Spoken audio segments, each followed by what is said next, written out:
Saudara, hari kedua pendaftaran bakal calon gubernur dan bakal calon wakil gubernur, tadi sejumlah pasangan sudah tiba di KPUD masing-masing provinsi dan saat ini pasangan Ridwan Kamil, ini adalah gambar terbaru yang dapat Anda saksikan dari pasangan Ridwan Kamil dan Suswono yang diusung Koalisi Indonesia Maju Plus dalam perjalanan menuju KPUD Jakarta di Jalan Salemba Raya untuk mendaftarkan dirinya masuk ataupun maju di Pilgub Jakarta 2024. Sebelumnya tadi ada jurnalis Kompas TV Yulia Kezia yang menyampaikan pasangan Bobi Nasution dan Surya yang merupakan Bupati Asahan, pasangan bakal calon gubernur dan bakal calon wakil gubernur Sumatera Utara masih dalam proses persiapan menuju KPUD Sumatera Utara.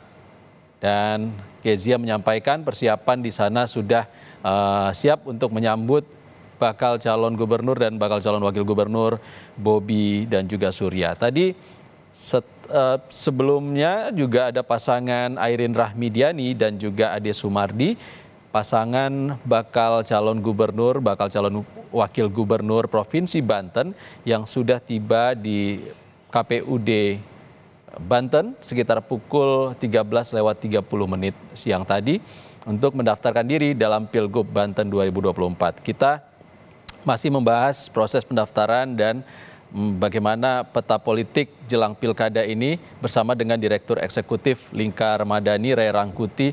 Masih bersama saya, Bang Ray. Halo. Halo Bang Ray, masih bersama saya? Iya. Iya. Bang Ray, kita pulang kampung dulu, Bang. Bobi dan Surya sedang proses menuju KPUD Sumut di Medan. Anda melihatnya seperti apa? Peluang dari Bobi ini elektabilitasnya paling tinggi kan dari sejumlah hasil survei. Anda melihat Bobi dan Surya ini bagaimana, Bang, di sana? Iya, ini kisah yang berbeda dengan kisah-kisah yang lainnya. Kalau misalnya di Jakarta itu kan koalisi partai yang besar itu seperti dipaksakan gitu ya kehadirannya gitu. Nah, menarik juga pernyataan RK tadi itu sebetulnya. Beliau mengatakan kan saya senang sekali kalau lebih banyak calon ya, lebih kompetitif gitu ya. Tapi itu kan nggak sesuai dengan fakta di lapangan. Dia borong semua partainya bagaimana banyak calon ya kan. Nah, kalau di Medan ini kesan saya agak alami ya. Agak alami itu dalam pengertian bahwa memang Bobi salah satu calon gubernur yang sejauh ini tertinggi suaranya meskipun selisihnya dengan Pak Edi tidak terlalu besar, bahkan cuma di margin error gitu ya. Selisih di antara keduanya kan 2-3% gitu. Nah, oleh karena itu kalau sampai partai-partai politik misalnya merapat ke beliau, ya ada alasannya secara logis yang bisa diterima ke perapatan partai-partai itu kepada saudara Bobi, karena memang melihat elektabilitas Bobi yang cukup tinggi gitu ya. Kalau didukung oleh mereka, bersamaan dengan itu Bobi adalah menantu dari presiden gitu ya. Nah, sementara isu soal dinasti politik di Sumatera Utara juga kelihatan nggak terlalu sensitif gitu. Ya tentu kelihatan ada harapan bahwa Bobi ini akan memenangkan pertarungan gitu. Nah, oleh karena itulah kalau kita lihat besarnya dukungan partai kepada Bobi itu adalah seperti yang saya sebutkan tadi itu pertemuan antara perjalanan yang alami, pragmatisme politik gitu ya, tentu sama dengan desain politik gitu. Oke, Bang Ray, kita lihat dulu. Saat ini tampaknya pasangan Bobi Nasution dan juga Surya sudah tiba di KPUD Sumatera Utara di Jalan Perintis Kemerdekaan untuk mendaftarkan diri di Pilgub Sumatera Utara melawan pasangan Edi Rahmayadi dan Hasan Basri Sagala yang diusung oleh Partai Demokrasi Indonesia Perjuangan. Akan kami buktikan bahwa di seluruh daerah pelosok Sumatera Utara, sekolah-sekolah yang punya sekolah tujuan kami sesuaikan dengan potensi daerah dan jurusan-jurusan akan kami kembangkan. Kemudian sebagai wakil gubernur Sumatera Utara di depan para partai-partai pengusung yang terhormat, saya Surya akan menyampaikan kepada seluruh lapisan masyarakat dan khususnya kepada Bapak Bobi Afif Nasution. Prinsip bekerja saya, jangankan mendahului, sejajar aja tidak pernah akan saya lakukan. Ini adalah komitmen saya. Demikian, selanjutnya kami silakan kepada Bapak Bobi Afif Nasution. Lebih kurang mendengarkan, wabillahi taufiq wal hidayah. Wassalamualaikum warahmatullahi wabarakatuh. Waalaikumsalam warahmatullahi wabarakatuh. Orang maju ahoy. Bapak Ibu yang saya hormati, terlebih terkhusus kita partai politik, pertama saya menyampaikan suatu hal yang luar ekspektasi, luar prediksi yang bisa saya bayangkan, mungkin saya dan Pak Surya bayangkan.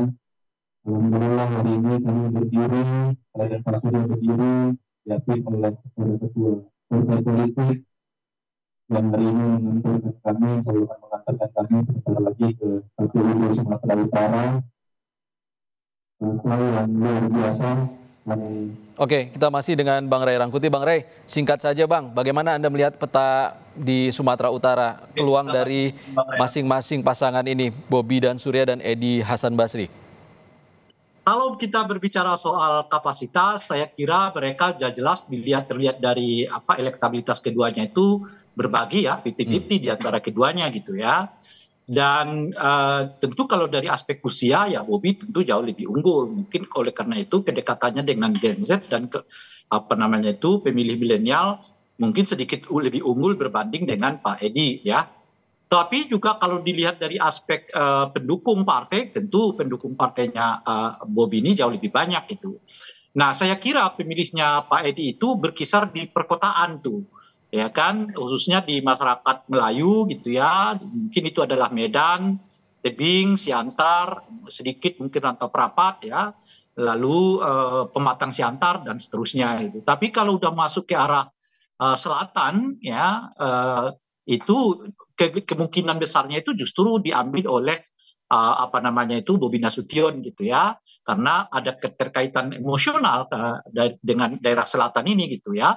Kalau di utara ini saya kira mungkin sedikit banyak lebih 50-50 gitu, karena di utara ini kan umumnya adalah pemilih PDI Perjuangan, tetapi sentuhan pembangunan yang dilakukan oleh Edi mungkin sepanjang beliau berkiprah sebagai gubernur di Sumatera Utara itu yang enggak terlalu berdampak di utara ini gitu, sehingga masyarakat utaranya mungkin jauh lebih katakanlah objektif lah ya untuk bersikap apakah akan memilih Bobi ataukah memilih Pak Edi gitu ya.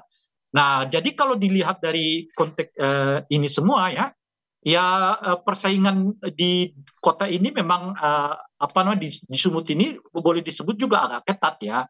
Sekalipun saya mengatakan Pak Edi itu banyak di perkotaan, tetapi kan di perkotaan ini juga terpecah ya, khususnya kalau di Medan ya, Tebing maupun Siantar itu kan masyarakat etnik Jawanya juga cukup tinggi gitu.